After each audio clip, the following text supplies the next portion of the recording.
Sejak awal, proyek kereta cepat Jakarta-Bandung dipromosikan sebagai proyek modern yang akan membawa Indonesia memasuki babak baru transportasi massal.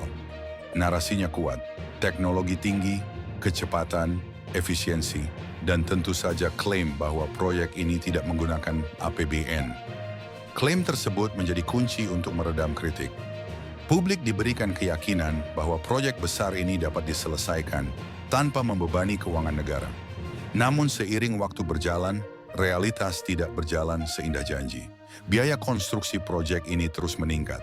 Dari perhitungan awal yang dinilai realistis, hingga akhirnya membengkak berkali-kali lipat. Dan ketika biaya naik, struktur pembiayaan pun berubah.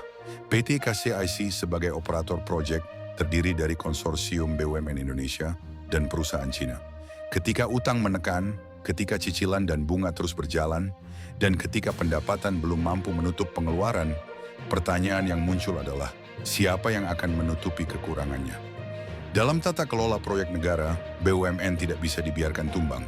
Jika BUMN sebagai pemegang saham tidak mampu menutup beban finansial, maka pemerintah biasanya memberikan penyertaan modal melalui APBN. Artinya, meskipun tidak disebut langsung, hubungan antara proyek kereta cepat dan APBN sebenarnya sudah melekat sejak awal. Hubungan itu tidak kasat mata pada tahap promosi, tetapi menjadi nyata ketika tekanan finansial muncul. Disinilah publik mulai mengajukan pertanyaan kritis. Ketika Presiden Prabowo menyampaikan bahwa ia akan bertanggung jawab atas proyek ini, publik tentu bertanya, tanggung jawab seperti apa yang dimaksud? Dalam konteks kenegaraan, tanggung jawab bukan berarti Presiden menanggung biaya secara pribadi. Tanggung jawab pemerintah berarti menjaga agar proyek tetap berjalan, mengatur kebijakan, dan menstabilkan kondisi. Tetapi jika stabilitas yang dimaksud tetap bermuara pada suntikan dana dari APBN, maka publik merasa janji awal telah bergeser. Masalah lain terletak pada okupansi penumpang.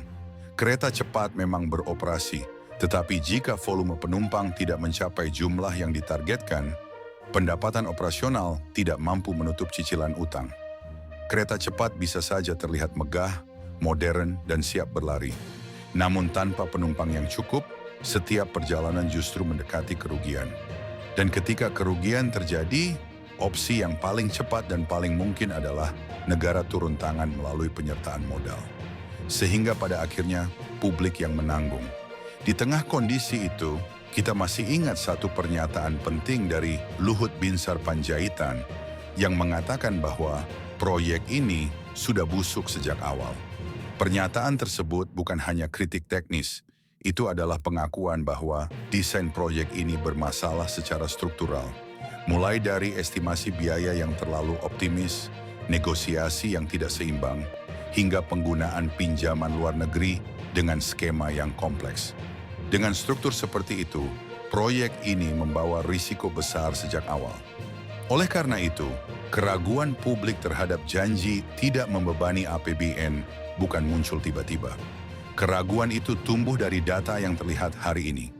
Biaya meningkat, pendapatan belum stabil, dan struktur kepemilikan yang menjadikan BUMN dan pada akhirnya negara sebagai penyangga terakhir.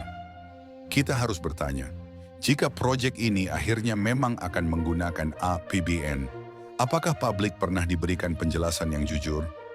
Jika negara harus menutup kekurangan, sektor anggaran mana yang kemungkinan dikurangi?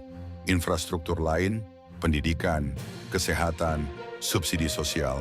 Dan yang terpenting, bukan hanya soal siapa yang memimpin, tetapi bagaimana negara merancang proyek strategis ke depan. Karena ketika transparansi tidak hadir sejak awal, publik selalu menjadi pihak yang paling akhir mengetahui, tetapi menjadi pihak yang paling pertama merasakan dampaknya. Silakan tuliskan pendapatmu di kolom komentar. Jangan lupa like, share, dan subscribe agar pembahasan kritis seperti ini terus berlanjut.